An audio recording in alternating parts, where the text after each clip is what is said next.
अस्सलाम वालेकुम। अब हम सॉल्व करने लगे हैं problem 5.23। Find the magnetic vector potential of A finite segment of straight wire carrying a current I. अब हमारे पास एक स्ट्रेट वायर है, वो करंट आई, ठीक है, उसमें put the wire on the Z axis. अब वायर को हमने जी एक्सिस में पुट करना है from Z1 to Z2 and use equation 5.66. Check that your answer is consistent with equation 5.37. सबसे पहले ये हमें क्या दिया गया है, ठीक है, ये हमें एक हिंट दिया गया, put the wire on the Z axis.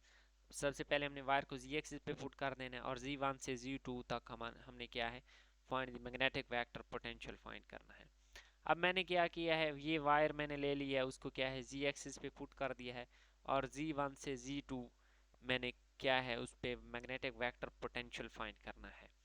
अब ये हमारे पास क्या है, ओरिजिन, मैंने यहाँ पे एक फील्ड पॉइंट ले लिया, ठीक है। इस फील्ड पॉइंट को मद्देनजर रखते हुए मैंने मैग्नेटिक वेक्टर पोटेंशियल फाइंड करना है। मैग्नेटिक वेक्टर पोटेंशियल हमारे पास होता है ए, ठीक है। तो मैग्नेटिक वेक्टर पोटेंशियल हमने फाइंड करना है। अब इस फिगर से हम देख सकते हैं कि R is equal to Z square plus S square, ठीक है। अब मैग्नेटिक वेक्टर पोटेंशियल हमारे पास किस चीज़ के इक्वल होता है, वो होता है mu naught over 4 pi integration over I into Z cap, ठीक है। जी कैप क्यों लिया है, क्योंकि हमारे पास जो वायर है, करंट वायर जिस डायरेक्शन में है करंट भी तो उसी डायरेक्शन में होगा, तो ये G cap over R into D G. अब आर की वैल्यू अभी अभी मैंने आपको बताई है कि ये वैल्यू है फिगर से देख के, तो ये Z1 से Z2 तक, ये हिंट भी दिया गया है, Z1 से Z2 तक हमने इसको इंटीग्रेट करना है। तो आई हमारे पास कांस्टेंट है, ये बाहर आ जाएगा।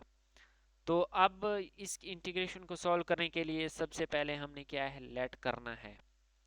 तो यहाँ से लेट क्या करना है, लेट वो वाला वेरिएबल करते हैं जो हमारे पास यहाँ पे डी जी है, तो जी को हमने लेट करना है। Let G is equal to, यहाँ पे गलत लिखा गया है, let G is equal to S tangent of theta. So यहाँ से डी जी हमारे पास क्या आ जाएगा, एस सीकेंड स्क्वायर थीटा, ठीक है, डी थीटा। तो यहाँ पे क्या है, सिंपली हमने डी जी की वैल्यू है हमारे पास S secant square theta D theta, और बटे में हमारे पास क्या है, यहाँ पे है S square into 1 plus tangent square theta, ठीक है। तो हमने वैल्यू भी यही ली थी, जब हम जी स्क्वायर की जगह पुट करेंगे एस टेंजेंट थीटा, तो ये S square tangent square theta आएगा, और ये एस स्क्वायर ऑलरेडी है तो वो मैंने कॉमन ले लिया है, into 1 plus tangent square theta. अब यहाँ से हमने देखना है कि ये ऊपर है एस हमारे पास, और यहाँ पे भी है एस, तो ये जब अंडर रूट खुलेगा तो इसकी पावर ख़त्म हो जाएगी, ये एस बच जाएगा, और 1 plus tangent square secant square होता है, और उसका अंडर रूट सिर्फ सीकेंड स्क्वायर, ये एस और एस आपस में क्या है, कैंसिल हो जाएंगे। तो ये सीकेंड स्क्वायर ओवर सीकेंड, तो ये हमारे पास इंटीग्रेशन सिर्फ सीकेंड थीटा पे आ जाएगी, सीकेंड थीटा डी थीटा। तो Z1 से Z2 तक हमने इसको इंटीग्रेट करना है। मैं सिर्फ फिलहाल इक्वेशन 1 में से इंटीग्रेशन को ही सॉल्व कर रहा हूँ। अब इस इंटीग्रेशन को हम देख लेते हैं। अब सीकेंड थीटा की जो इंटीग्रेशन है वो हमारे पास होती है ln of secant theta plus tangent theta.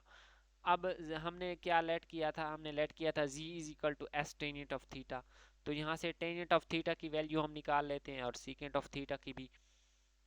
तो यहाँ से टेंजेंट ऑफ थीटा हमारे पास क्या आ जाएगा, जी ओवर एस के इक्वल आ जाएगा, एंड हमें ये रिलेशन पता है कि 1 plus tangent square secant square theta के इक्वल होता है। तो secant square theta is equal to 1 plus tangent square theta. Tangent theta की वैल्यू अभी हमने फाइंड की है, वो है जी ओवर एस, तो यहाँ पे जी ओवर एस पुट कर देंगे। अब इसका एलसीएम लेके ये बन जाएगा G square plus S square over S, ठीक है। तो अब इसको हमने क्या है, इस फार्मूला में पुट कर देंगे, ठीक है, सीकेंड थीटा की भी वैल्यू और टेंजेंट थीटा की भी। तो जब हम इसको पुट करेंगे तो ये सीकेंड थीटा की वैल्यू है और टेंजेंट थीटा की ये वाली वैल्यू है, इन वैल्यूज को हमने क्या है, पुट कर दिया है। तो वैल्यूज पुट करने के बाद एलसीएम ले लिया है, एलसीएम लेकर जो हमारे पास लिमिट्स हैं z1 से z2 तक लिमिट्स हैं, ठीक है। अब नेचुरल लॉग इसका है हमारे पास, तो नेचुरल लॉग हमारे पास क्या है, पहले अपर लिमिट z2 पुट करेंगे जहाँ पे z है, तो and then minus lower limit z1 put करेंगे जहाँ पे हमारे पास क्या है, देन हमने क्या है लोअर लिमिट पुट करनी है। तो यहाँ पे मैंने लोअर और अपर लिमिट्स क्या है पुट कर दी है। अब लॉग की हमारे पास प्रॉपर्टी है माइनस हो रहे हूँ तो उसको आपस में क्या है डिवाइड कर रखते हैं, पहली रकम पे क्या है दूसरी को डिवाइड कर देते हैं। मैंने यहाँ पे क्या है उसको मल्टीप्लाई कर दिया है, उसका ऑर्डर यानी बटे वाली रकम को ऊपर लिख दिया है, ठीक है, और जो ऊपर थी उसको नीचे लिख उसको ज़रब दे दिया, ऐसे हम कर सकते हैं। तो यहाँ से हमारे पास s और s आपस में क्या है कैंसिल हो जाएंगे, तो ये हमारे पास बन जाएगी ln of z2 plus under root z2 square plus s square over z1 plus under root z1 का स्केयर प्लस s स्केयर। अब इसको हम इक्वेशन 1 में पुट करेंगे, तो ये हमारे पास इंटीग्रेशन की वैल्यूज हमने क्या है पुट कर दी हैं। इंटीग्रेशन की वैल्यू यहाँ पे जब पुट की है तो हमारे पास क्या है ये रिजल्ट बन गया है। अब ये रिजल्ट बन गया है, इसकी डायरेक्शन क्या है जी। अब हमने मैग्नेटिक वेक्टर पोटेंशियल तो फाइंड कर लिया है, उसके बी पार्ट में हमसे कुछ और भी पूछा गया था, वो हम देख लेते हैं कि हमने क्या फाइंड करना है। Check your answer is consistent with equation 5.37। अब उस इक्वेशन में हमने क्या है मैग्नेटिक फील्ड थी, तो उस इक्वेशन के साथ कंसिस्टेंट करने के लिए हमें मैग्नेटिक फील्ड फाइंड करना पड़ेगी। अब हमें मैग्नेटिक वेक्टर पोटेंशियल दिया गया हो तो उससे हम मैग्नेटिक फील्ड इस फार्मूला से फाइंड कर सकते हैं, ठीक है। Curl of magnetic vector potential is magnetic field. तो अब हमने क्या है वायर है, तो उसके लिए हम क्या है सिलेंड्रिकल कोऑर्डिनेट्स यूज करेंगे। तो डेल क्रॉस ए हमारे पास क्या है वो आएगा equal 1/h1 h2 h3 into mod of h1 e1 unit vector, h2 e2 unit vector, h3 e3 unit vector, and curly back curly u1 curly back curly u2 curly back curly u3 a1 h1 a2 h2 a3 h3। अब हमने यहाँ पे देखना है कि h1 h2 h3 हमारे पास क्या है, ये हमारे पास होते हैं स्केल फैक्टर्स, ठीक है। सिलेंड्रिकल कोऑर्डिनेट्स के लिए h1 और h3 हमारे पास 1 होते हैं, और h2 हमारे पास क्या है s के इक्वल होता है, और जो u1 u2 और u3 हैं ये हमारे पास u1 s होता है, ठीक है, और ये फाई और ये हमारे पास क्या है z। अब a1 जो हमारे पास है वो हमारे पास होगा मैग्नेटिक वेक्टर पोटेंशियल का s कंपोनेंट, और a2 फाई कंपोनेंट, और a3 उसका z कंपोनेंट। तो सिंपली हमने वैल्यूज पुट कर देनी है इस फार्मूला में, तो यहाँ पे ये आ जाएगा 1/s इंटू करली s कैप, ये s फाई कैप इंटू ये हमारे पास क्या है z कैप, ठीक है। ये मैंने आपको बताया h2 हमारे पास s के इक्वल होता है, और यहाँ से e1 हमारे पास क्या है s कैप, e2 फाई, और e3 हमारे पास z कैप के इक्वल आएगा। h2 की वैल्यू मैंने s यहाँ पे पुट कर दी इंटू z, करली बैक कर ली s, करली बैक कर ली फाई, करली बैक कर ली z। अब जो हमारे पास है मैग्नेटिक वेक्टर पोटेंशियल उसका ए एस और ए फाई वो हमारे पास क्या है वो ज़ीरो है। अब अगर आप यहाँ पे डायरेक्ट ज़ीरो पुट कर दें तो वो भी ठीक है, लेकिन मैंने उसको जनरली सॉल्व यहाँ पे कर दिया है। तो जहाँ पे हमारे पास जो उसका z कंपोनेंट है, अब उसका जो मैग्नेटिक वेक्टर पोटेंशियल हमने फाइंड किया है वो हमारे पास दो चीज़ों पे डिपेंड कर रहा है, एक z पे डिपेंड कर रहा है और दूसरा s पे, ठीक है।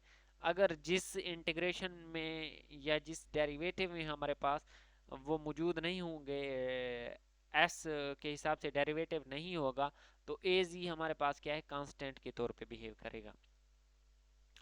तो अब यहाँ पे 1/s इंटू, अब मैंने क्या है इस को खोल दिया है, ठीक है। अब करली बाय करली फाई इंटू ए जी। अब जी हमारे पास क्या है वो उसमें क्या है फाई नहीं आ रहा, ठीक है, वो एस और जी पे डिपेंड कर रहा है, तो ये हमारे पास जीरो बन जाएगा। ए फाई ऑलरेडी जीरो है तो ये वाली रकम भी जीरो बन जाएगी। अब ए जी बाय करली करली ओवर करली एस है, ए जी क्या है हमारे पास एस पे डिपेंड कर रहा है, तो ये वाली टर्म जीरो नहीं होगी, बाकी सारी टर्म जीरो बन जाएंगी। ए फाई जीरो है, ए एस भी जीरो था हमारे पास तो ये जीरो बन जाएगा। तो बाकी टर्म जीरो बन जाएंगी। तो हमारे पास जो एक ही टर्म है del cross A is equal to -1/s, minus sign ये वाला है, ठीक है, ये वाला माइनस, और 1/s ये पहले से था, -1/s curly over curly S A Z into S phi cap. S और एस आपस में क्या है, कैंसिल हो जाएंगे। तो हमारे पास यहाँ से जो हमारे पास ये डेरिवेटिव आएगा एस के हिसाब से वो ए जी का आ जाएगा। अब ए जी जो हमारे पास मैग्नेटिक वेक्टर पोटेंशियल है वो हमें पता है कि mu not I over 4 pi into L of this रकम, ठीक है, उसका नेचुरल लॉग ये रकम है। अब मैंने क्या किया है, डेल क्रॉस ए यहाँ पे लिख दिया, लेकिन मैंने यहाँ पे सिर्फ करली ए जी ओवर करली एस फाइंड कर रहा हूँ अभी। तो ए की वैल्यू यहाँ पे पुट कर दी है। ए की वैल्यू में से भी ये वाला पार्ट अभी मैंने नहीं पुट किया, वो लास्ट पे क्या है, ये कांस्टेंट है तो पुट कर देंगे। तो ये माइनस करली ओवर करली एस इंटू ए की ये वैल्यू है। अब हमारे पास जो नेचुरल लॉग का कानून है, अगर दो टर्म्स डिवाइड हो रही हैं तो हम उनको माइनस में लिख सकते हैं। यहाँ पे मैंने उनको माइनस साइन के साथ लिख दिया है, ठीक है, माइनस साइन के साथ लिख दिया है। अब माइनस साइन के साथ लिख दिया है एंड देन इस नेक्स्ट स्टेप में माइनस को अंदर मल्टीप्लाई कर दिया है, तो इनका ऑर्डर आगे पीछे चेंज हो जाएगा, ठीक है। अब एस को मैंने डेरिवेटिव क्या है अंदर अप्लाई कर दिया है। अब नेचुरल लॉग हमारे पास उसका डेरिवेटिव कैसे लिया जाता है, वो हमारे पास होता है जो नेचुरल लॉग की आखिरी रकम है उसको पहले बटे में लिखते हैं एंड देन बटे वाली होल रकम का डेरिवेटिव लेते हैं। अब उसको मैंने सबसे पहले बटे में लिखा, ये देखें, देन उससे आगे जो होल टर्म थी उसका क्या है, डेरिवेटिव लिया है। अब z का डेरिवेटिव हमारे पास जीरो बन जाएगा। अब हमारे पास जो डेरिवेटिव बनेगा वो सिर्फ under root z1 square plus s square का आएगा। तो अब हमारे पास जो अंडर रूट वाली टर्म होती है उसका डेरिवेटिव भी हम क्या है 1/2 अंडर रूट वो होल रकम लिख लेते हैं और अंडर रूट के अंदर वाली का अगेन डेरिवेटिव ले लेते हैं। अब मैंने यहाँ पे 1/2 under root z1 square plus s square लिखा है और इसके अंदर वाली टर्म्स का अगेन मैंने डेरिवेटिव ले लिया है। तो z का डेरिवेटिव 0 और s स्क्वायर का 2s बन जाएगा, यहाँ से 2 के साथ 2 कैंसिल, और ये फर्स्ट टर्म का डेरिवेटिव हमारे पास क्या है, इस चीज़ के इक्वल आ जाएगा। अब सेकंड टर्म उसका भी सेम मैंने डेरिवेटिव लिया है, नेचुरल लॉग के आगे वाले रकम को बटे में लिख लिया, ठीक है। अब अंडर रूट वाली टर्म का आगे डेरिवेटिव आएगा 2 under root S Z 2 square plus S square और एस स्क्वायर का 2s, 2 के साथ ये वाला 2 कैंसल, ठीक है, और ये उसका डेरिवेटिव आ गया। अब इससे नेक्स्ट स्टेप हम क्या कर सकते हैं, आपने इस स्टेप के बाद क्या है, इस स्टेप के बाद ये डायरेक्ट ये स्टेप करना है, ठीक है। तो ये हमारे पास मैंने mu not I S over 4 पाई भी उसको यहाँ पे एस कॉमन ले लिया है, म्यू नॉट आई ओवर 4 पाई ये हमारे पास पहले से उसके साथ मल्टीप्लाई हो रहे थे। तो यहाँ से मैंने एस को क्या है बाहर कॉमन ले लिया, तो ये mu not I S over 4 pi into this one. अब मैंने यहाँ पे क्या किया है, यहाँ पे मैंने जो ये वाली रकम है, ठीक है, एक मिनट में यहाँ से इसके साइन मिटा देता हूँ। तो अब जो ये हमारे पास रकम है इसका हम क्या है मल्टीप्लाई कर दें z1 minus under root z1 square plus s square.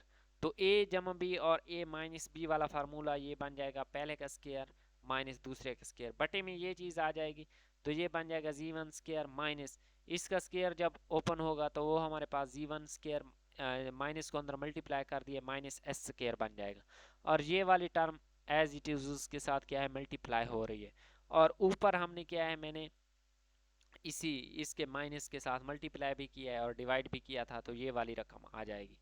अब माइनस इसके साथ भी वही सेम सिचुएशन अप्लाई करनी है, इसके साथ पहले जो ये रकम है इसको माइनस साइन के साथ मल्टीप्लाई भी करना है और डिवाइड भी करना है। जब ये करेंगे तो हमारे पास ये वाली टर्म इस तरह बन जाएगी, ठीक है। अब हम यहाँ से z1 square minus z1 square ये आपस में कैंसिल हो गए और जो टर्म्स कैंसिल आउट होती हैं वो कैंसिल आउट हो जाएंगी। यहाँ पे हमारे पास जो टर्म बच जाएगी वो बच जाएगी -z1 ओवर एस स्क्वायर।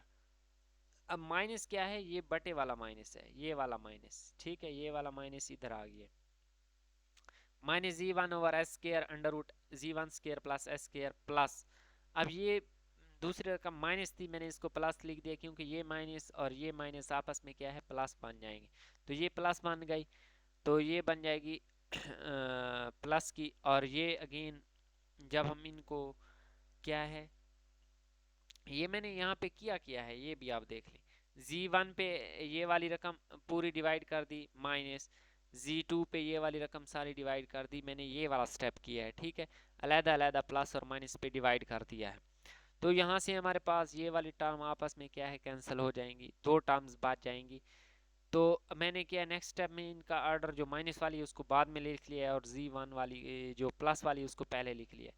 तो ये हमारे पास, अब यहाँ से हमारे पास बटे में एस स्क्वायर कॉमन आ रहा था, ठीक है, तो मैंने उसको कॉमन लिया है, तो ऊपर वाले एस से एस कैंसिल हो गया और बटे में एक एस कम बच गया है, ठीक है। तो अब यहाँ से जो हमने फिगर बनाई थी उस फिगर से आप देखें तो हमारे पास क्या है, sine of theta 1 is equal to Z1 over under root, जो हमारे पास साइन होता है वो होता है परपेंडिकुलर ओवर हाइपोटेनस। तो आप फिगर से देख सकते हैं कि परपेंडिकुलर और हाइपोटेनस हमारे पास थीटा 1 के लिए क्या है, Z1 लेंगे, और थीटा 2 के लिए Z2 लेंगे, तो ये वाली रकम बन जाएगी। अब ये हमारे पास क्या है, sine of theta 2 minus sine of theta 1 बन जाएगा। तो ये हमारे पास क्या है, इक्वेशन 5.37 के साथ क्या है, कंसिस्टेंट कर गई है परफेक्टली। तो हमने यही प्रूव करना था, जो कि हमारे पास प्रूफ हो गया कि जो हमने मैग्नेटिक वेक्टर पोटेंशियल फाइंड किया है उसका आंसर हमारे पास क्या है, परफेक्टली राइट है। तो अगर किसी पॉइंट की समझ नहीं आई तो कमेंट सेक्शन में पूछ सकते हैं। मिलते हैं नेक्स्ट वीडियो में। अल्लाह हाफिज़।